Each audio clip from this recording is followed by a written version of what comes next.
This is Lora Kaasch, co-owner of Agent Operations, where we help real estate professionals just like you. We believe that when you focus on your strengths and outsource everything else, there's nothing you can't do. We've got a great show today, so let's get started.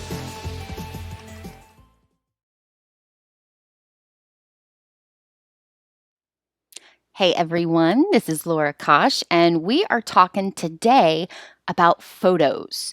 So you have some marketing pieces and they need a particular size photo. What resources do you need? What resources are available to you? How the heck do you figure out what kind of photos you even put online? Because you probably hear that online photos are different from print photos. That is absolutely the case.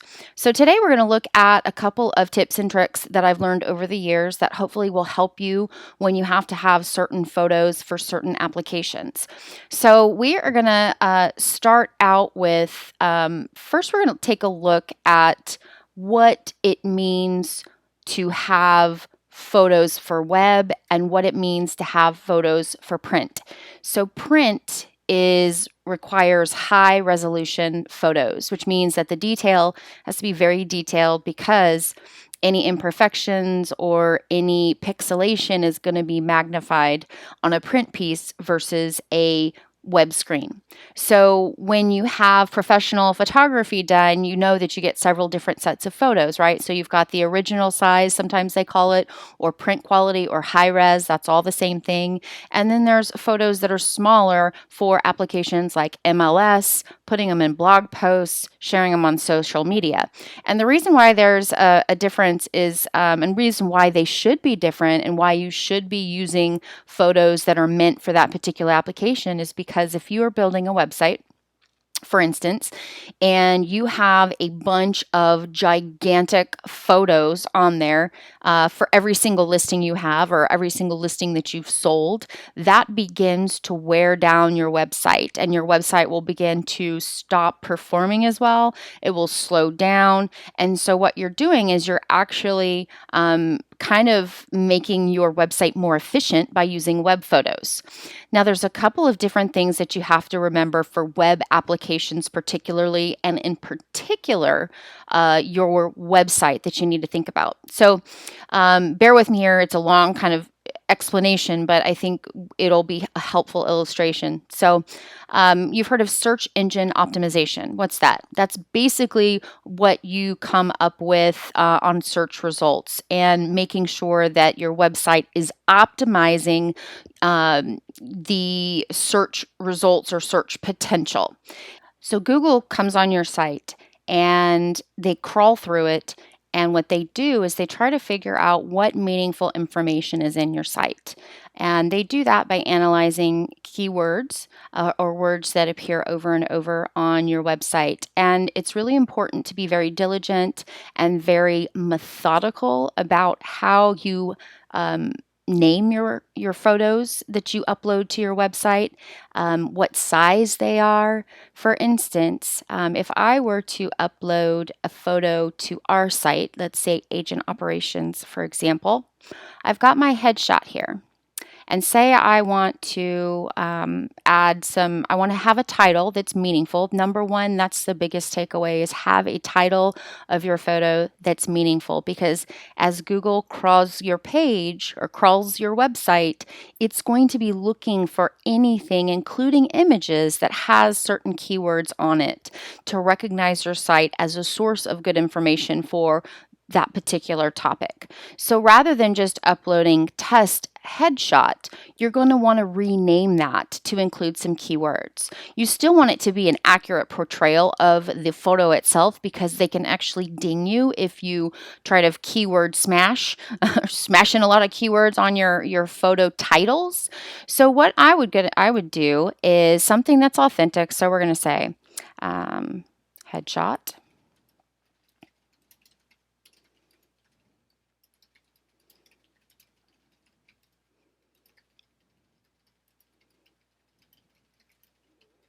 You can see what I've also included, a full service real estate marketing firm.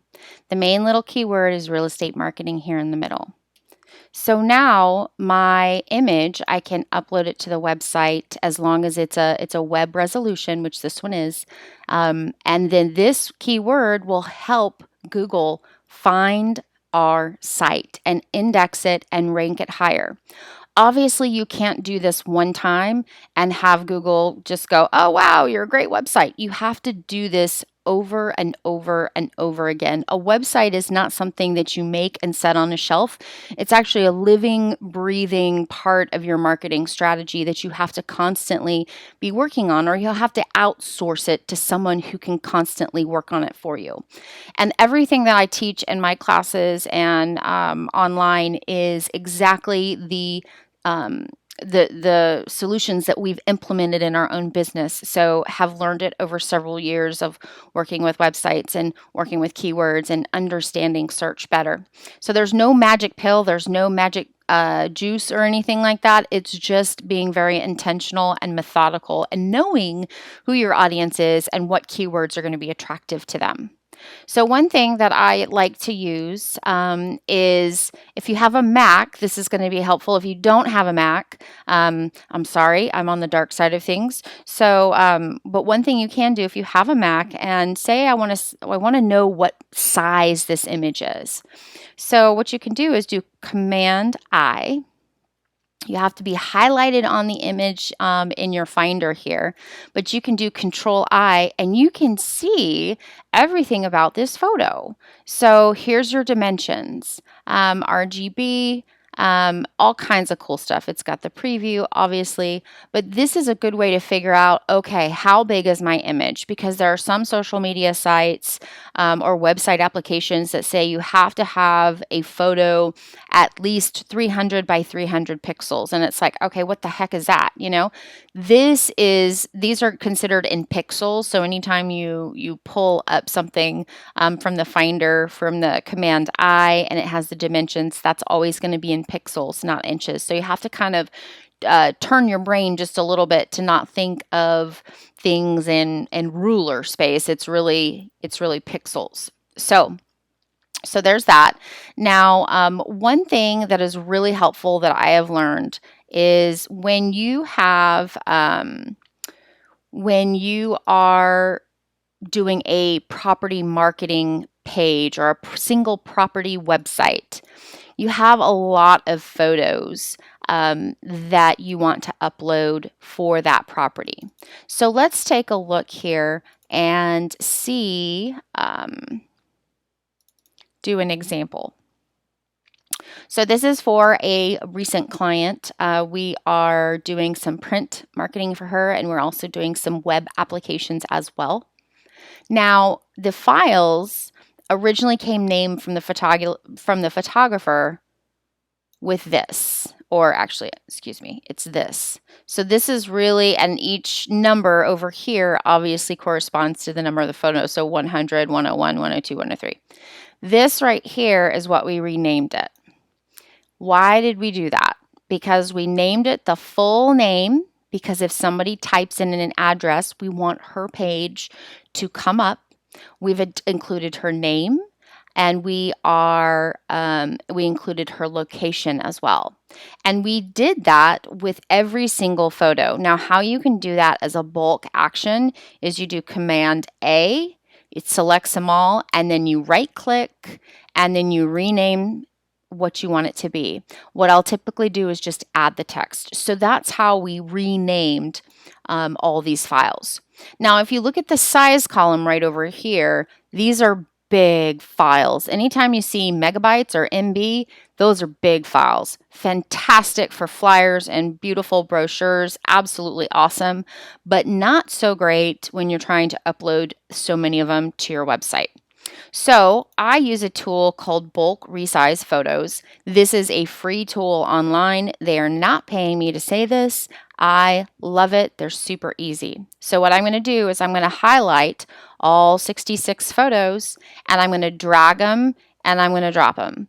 Now, you don't have to obviously be on just a Mac to do this. You can do this on a PC as well. There's all kinds of different options. I will typically stick with this, scale image to 50%. Start resizing. It doesn't take very long, but what they're doing is compressing those images so that they're smaller files and I can upload them to a website without taking down the whole website or slowing it down and making it really heavy. And you can see how fast it's really processing it. I love it because a lot of them that you use, a lot of the resize tools, you have to do them like there's a limit of 20.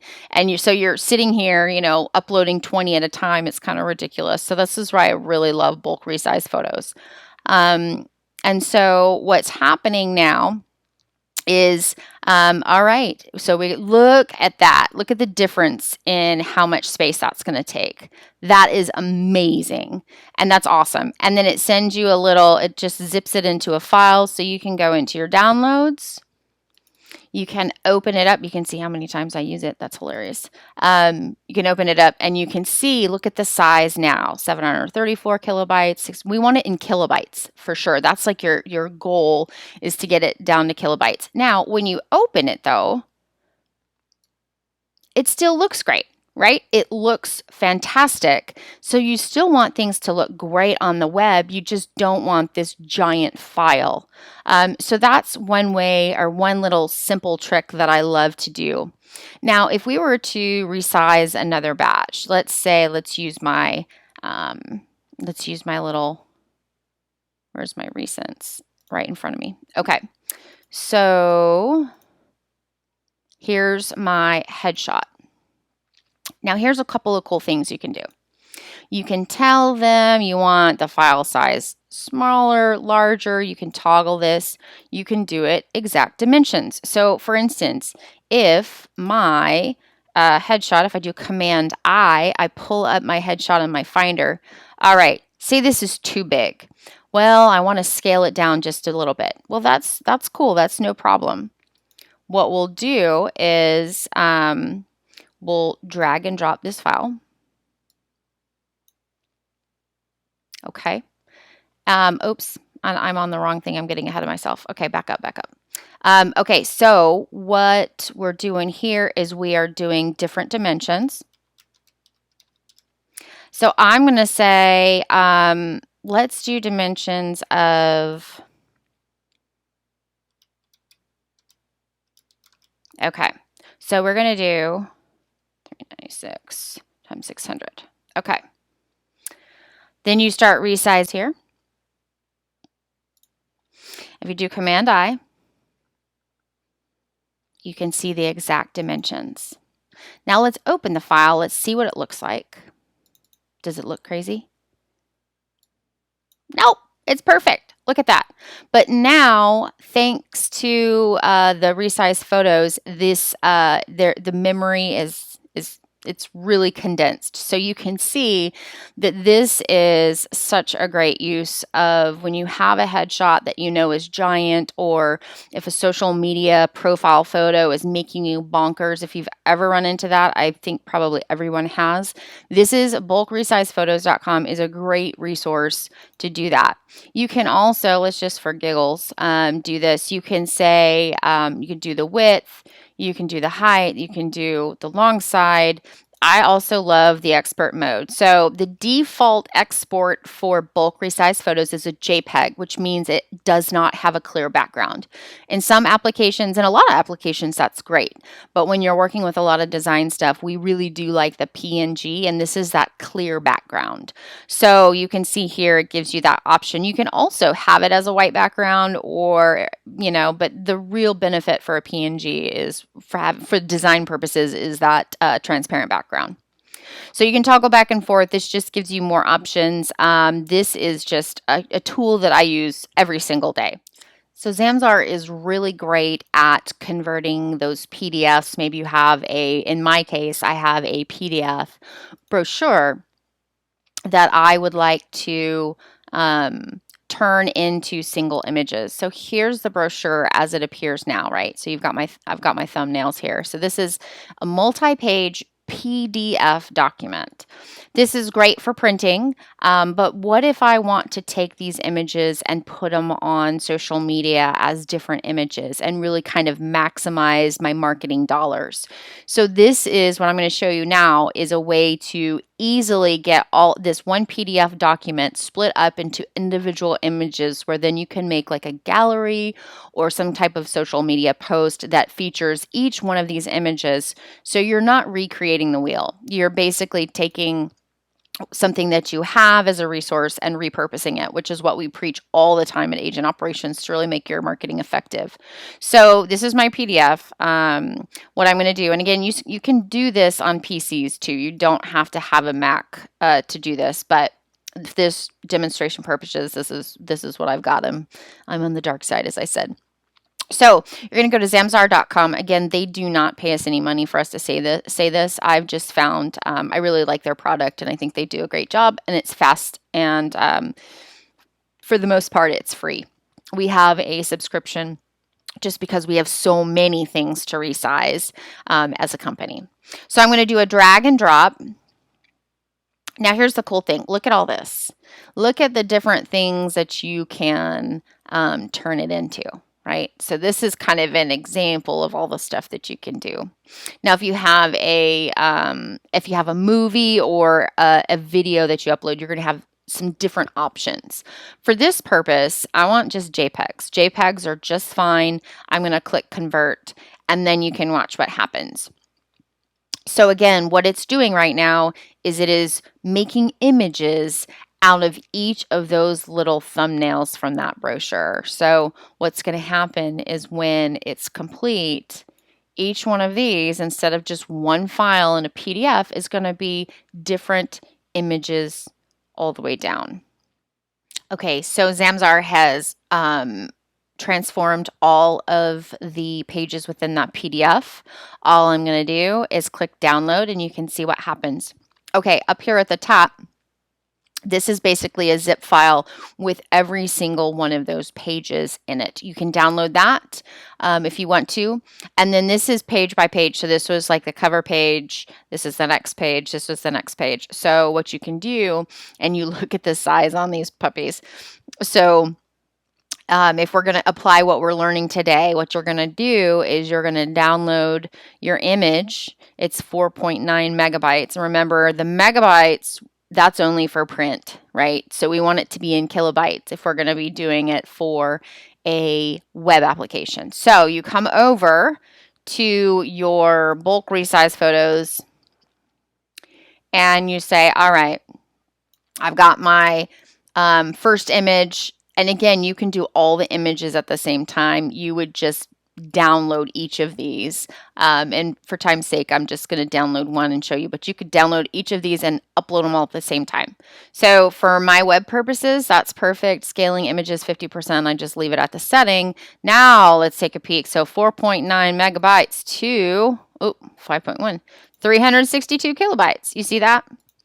So that's what you want to do to make your website much more efficient and less heavy. And then you still have that high resolution print quality files for your print pieces. So what did we learn today?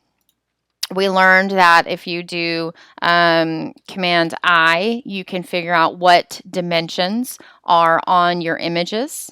You can use bulk resize photos to resize larger images into smaller ones. You can even use it to set exact dimensions like we did on the headshot here. And it is just a charm. It is all free. And then what did we learn? Zamzar. Zamzar is awesome. You can really, instead of exporting each image individually from a PDF, we can get them all into an image automatically by using their services. So if you have questions, I know this is a lot of geeky marketing stuff, but I know that a lot of people struggle with photos. And then I also wanted to share about how those photos strategically on your website, how it works with search engines. So be sure that you are retitling all your images. Don't slack. Do every single image you need to retitle to something that fits the image, but is also relevant to your audience and keywords keywords, because that is going to be how you're going to build the search engine optimization in part on your website. There's more tricks too, but you just important stuff. So if you have questions about my geeky marketing nerdiness, or if something just wasn't quite clear in this video, let me know. I'm always looking for feedback. I'm always looking to try to help. And yeah, so make a comment, or message us, or direct message us, or email us, or call. We just want you to know that we're here to help. So thanks for listening. Hope you guys have a great one. Thanks for listening. Hey, we love your comments too. If we've helped you, be sure to screenshot and tag us on social media at Agent Operations. You can also join our community by subscribing to updates at agentoperations.net/subscribe, or just click that little red subscribe button on YouTube. This is Lora Tucker Kaasch, co-owner of Agent Operations, where we help real estate professionals just like you focus on your strengths and outsource everything else. Faith, passion, purpose. Until next time, friends.